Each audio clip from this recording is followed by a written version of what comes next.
T72 shot. Hello, Zero, this is Charlie 11 Alpha. Contact as at now, 1 times T72. Static in open. I have engaged and destroyed. Maintaining eyes. Out.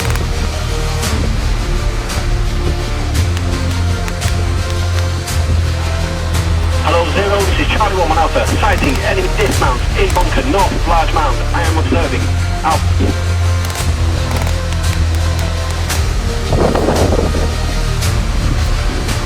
Hello, Golf Foxtrot 3 Alpha, this is Charlie 11 Alpha. Fire mission on. Golf Foxtrot 3-4 Alpha, fire mission, over. Charlie 11 Alpha, a uniform tango, 6-5-4-2, neutralise for 1 minute, over.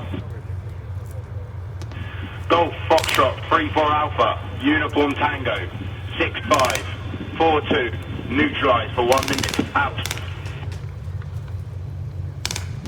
Hello, Charlie 11 Alpha. This is Golf Foxtrot 3-4 Alpha.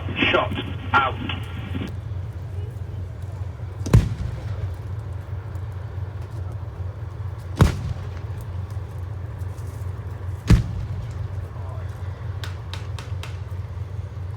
So we've just softened up that target with some artillery. A lot's just happened. The Challenger 2 has seen the enemy. They pushed backwards, used their smoke to obscure the enemy from seeing them. The infantry now in contact in the tank, but the tank's just bouncing those rounds off. Hello, Whiskey 11 Bravo, this is Zero. Reference Charlie 11 Alpha sighting. Move now to clear enemy dismounting bunker. Out.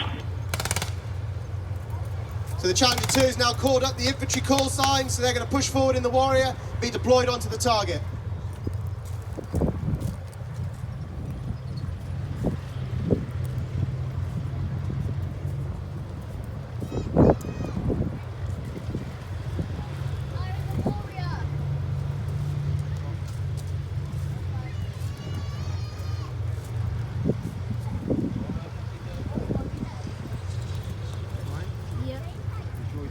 Yeah, I am.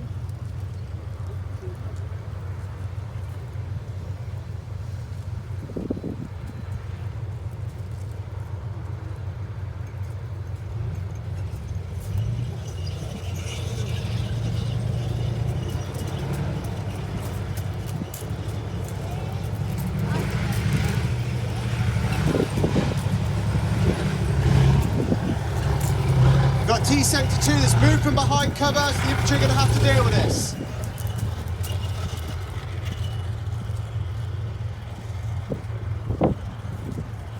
They're deploying smoke to cover their movement.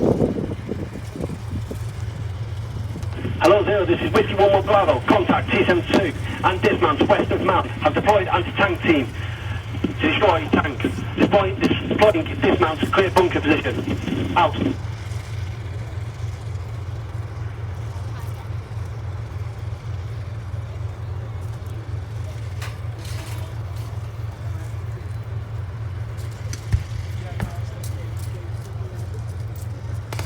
The infantry have engaged the tank and they've destroyed that tank.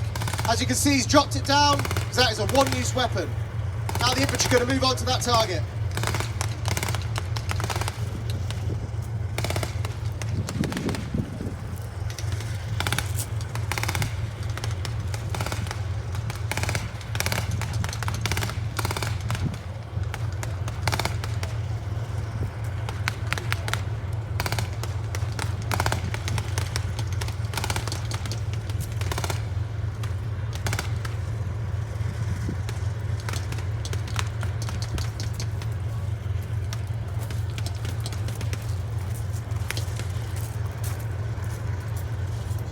The infantry have just thrown a grenade in there to clear that target. Then they're going to rush in and destroy the enemy.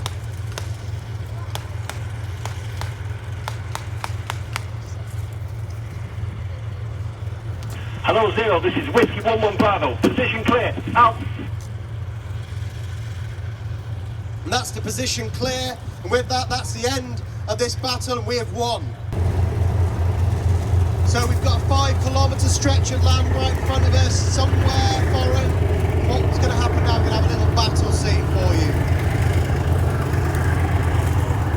Hello, Juliet 11 Alpha, this is Zero.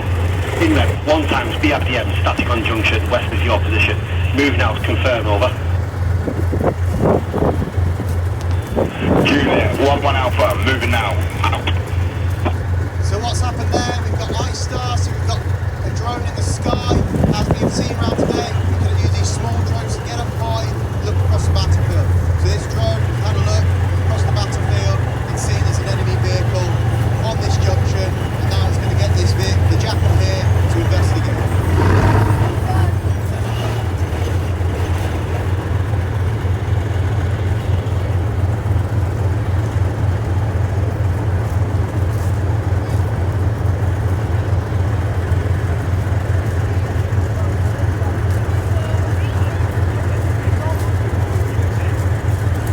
So the BRDM-2 that's out there, the threat vehicle, BRDM-2, one of these 1960s went into service. These are now again being used in the Ukraine. Amphibious, very effective small vehicle, thin armour, but still going strong all these years later.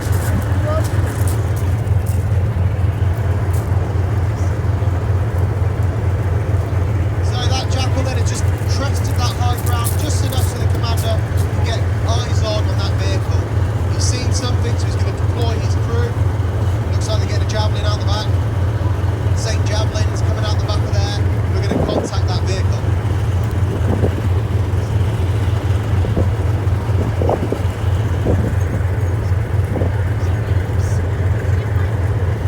Infantry not being seen, being careful not to be seen. They're going to crawl up onto that position, destroy that enemy vehicle.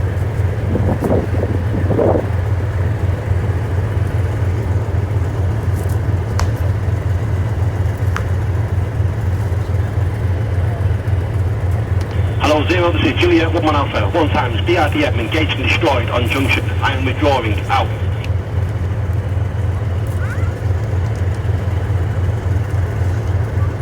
So whenever the British Army come into contact, we're going to just change our position so that we don't get hit ourselves. Doctrine from some enemy forces are going to...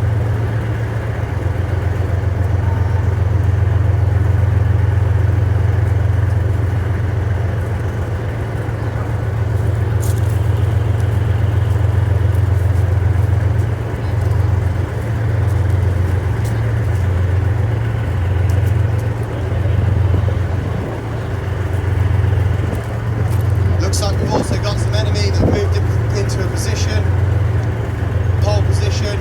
They're going to hunker up there, and we'll see what happens to them next. Got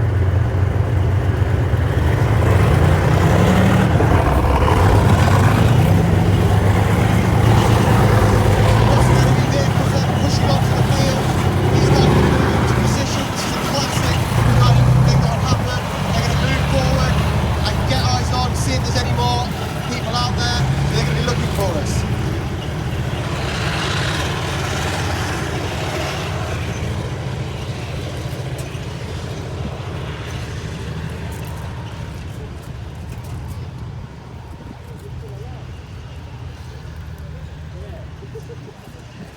Wood, now plastic drain pipes, drop in the hole. That'll take the weight of a tank going over the top of it. And they're rather crude but simple way of doing things. Pick it up with your bucket and put it back on the rear of the vehicle ready for next time.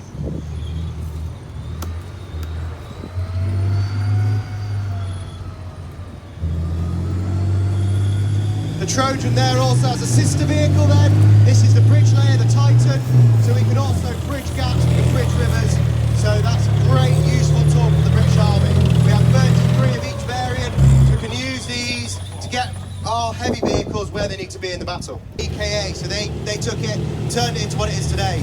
This essentially has got everything that the Krav has got, but without the trains and the bucket on the front. It still has the trains, we can use that to pull power packs out of vehicles with a wire on it that can take out minefields, so the vehicle can push forward, clear the rest of it with its plough, and then the rest of the vehicles will come along behind it. So armoured engineers like that, imagine urban settings, road. And this was designed when Chieftain came out, we needed to have an infantry section being able to keep up with the battle. So an infantry section would go in the back, keep up with the main battle tanks, and then be deployed onto the target.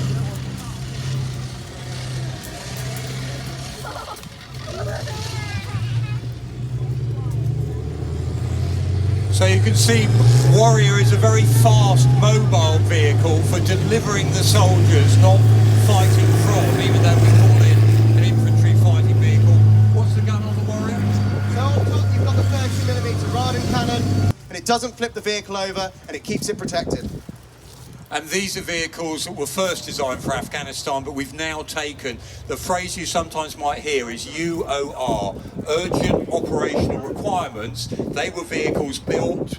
Quite odd, not a V-shaped hull basically, and this is used to protect it from IEDs, improvised explosive devices, and all the components are fitted to the out. Destroyer.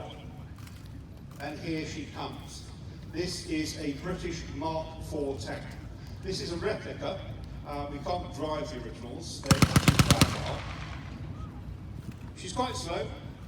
On the road, probably 4 miles an hour. Off-road, probably 2. But that doesn't matter, because she's coming forward, the infantry are following behind. This is a male tank, so she has a pair of 6-pounder guns. And she's coming forward, just like an armoured sea loader. She's going to crash through the wire. The enemy machine gun team is getting a bit desperate. They're firing back. Rounds are bouncing off. There's nothing to stop this hideous metal monster. German soldiers, tough guys, panic when they see tanks for the first time. One German Unteroffizier, senior NCO, absolutely lost it, ran away shouting, "There's a crocodile crawling into our trench." They'd never seen anything like it. Mark IV through the wire. She's pulling round for a shot at the machine gun post. The West Kents are moving forward. By this time of the war, the infantry have learned quite a lot, and they're practicing fire and movement. The Mark IV has scored a hit at the machine gun post. It's knocked out the machine gun, and the infantry are going forward to take the position. They're keeping firing. By this time of the war, by 1917, we don't go forward in long straight lines. We practice fire and movement. We've learned a lot.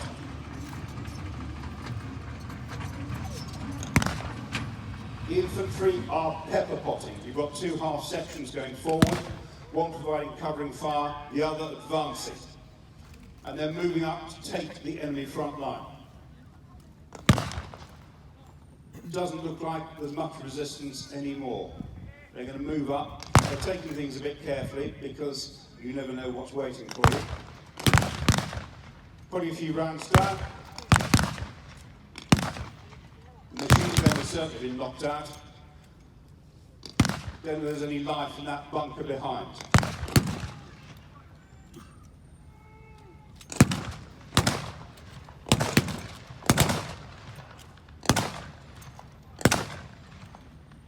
Moving up to the final assault, you probably chuck a few grenades in, just to make absolutely certain. Position clear. We have taken the enemy front line. The West Kents have done their stuff. West Kents coming forward, led by their officer. They are deploying a little bit of smoke to give them a fighting chance. But the barrage hasn't worked. The machine gun, MG08 machine gun, 450 rounds a minute. These will be ripping into the advancing British infantry, scything across the battlefield. They're taking casualties already. They're being cut to pieces. And the barbed wire is still intact. It's incredibly difficult to cut barbed wire by artillery fire alone. The shell fusing wasn't right. High explosive shells dropped through the wire, cratered the ground beneath, but left the wire itself intact. The West Kents, they're putting up a game effort. They're firing back at the machine gun. But an SMLE will fire 18 rounds a minute, and a machine gun will fire 450. That is not an even contest. And they've thought better of it. They've taken severe casualties. They're moving back into cover.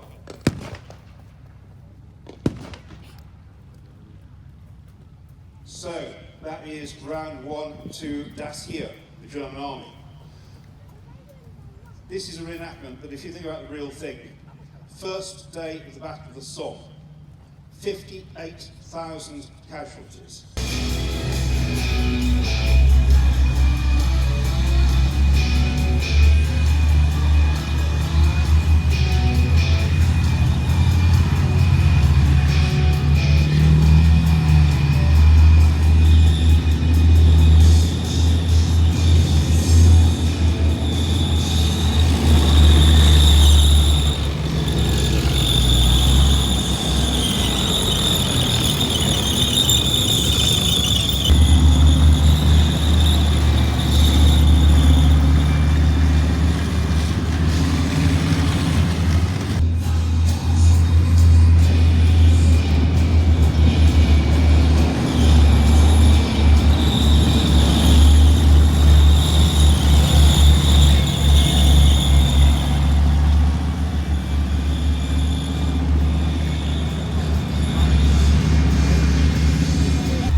Now, other side of the World War II tank story is America. Of course, we are going to see Germany at the moment, but early on in the war, the Americans are quickly building factories before they're involved, quite often with British investment money out of the United States.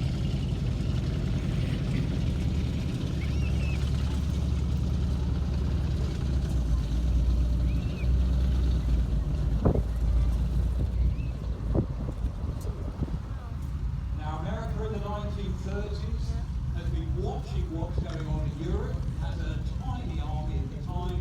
They're experimenting with different models of suspension, armament, engines.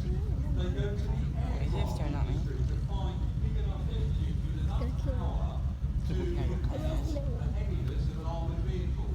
That's why when you look at this vehicle, it's got a very high factor in it. And that's because it's got a radial aeroplane, circular aeroplane engine in the back to power it. The drive shaft comes through to the campi. There's a gearbox, and the drive sprocket is that tooth wheel that's biting into the track and pulling the vehicle along. 37mm anti-tank gun, so same as that Panzer III, same levels of armour protection as the Panzer III when it first goes into service. So even though we think of this as an American light tank, meant for scouting, reconnaissance, cavalry work, actually it's the equivalent to the Panzer III when it goes out there and is used by the first time by British forces in Operation Compass.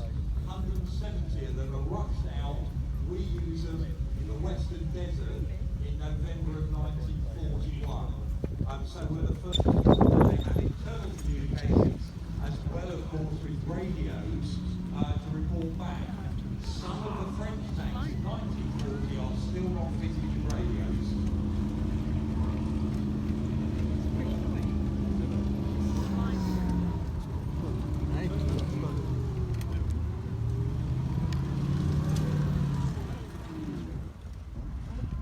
Now, he's got trouble with his right stick, you told me earlier. This is one of the British tanks that when Britain in the early days.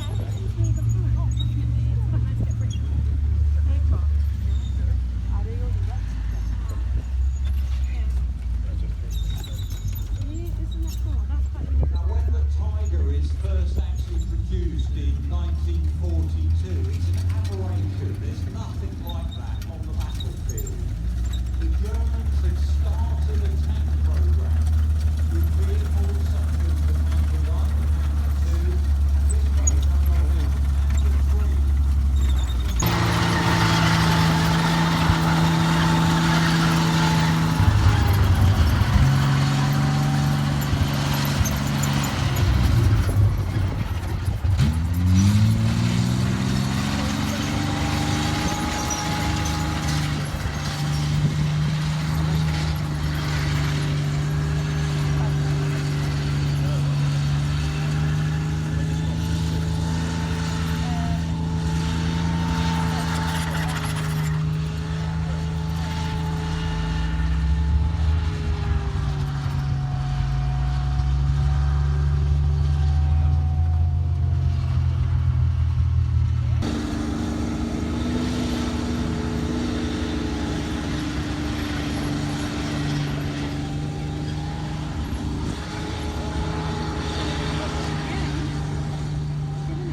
So basically you get the original, so that one looks like normally, and then it does it in fast motion. Yeah. Because if you just take a picture of it, it just looks like it's staying still. It's quite nice.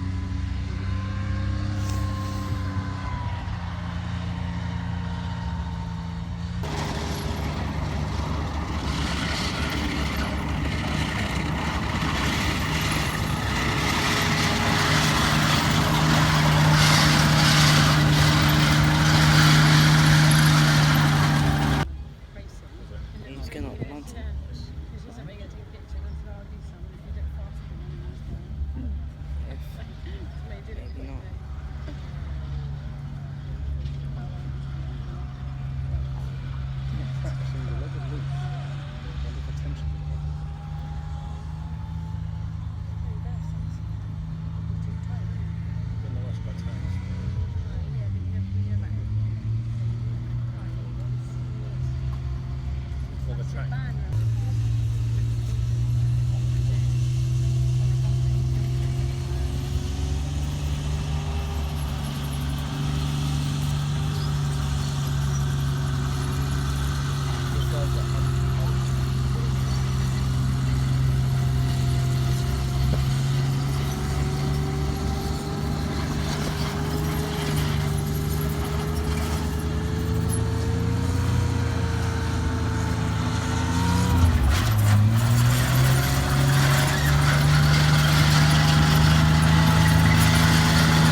stay healthy.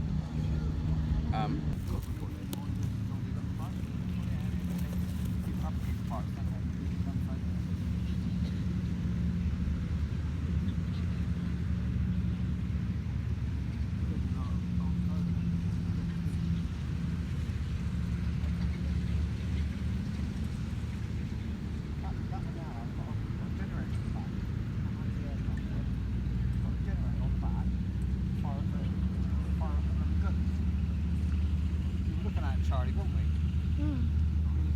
We all some of the half tracks are followed out by the iconic Jeep.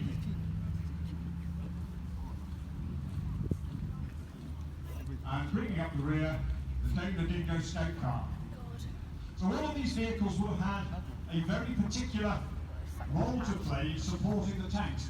Tanks are very good at what they do, but they do need support. One of the questions we get asked on followed up by the voice on the car. Which one am I looking at?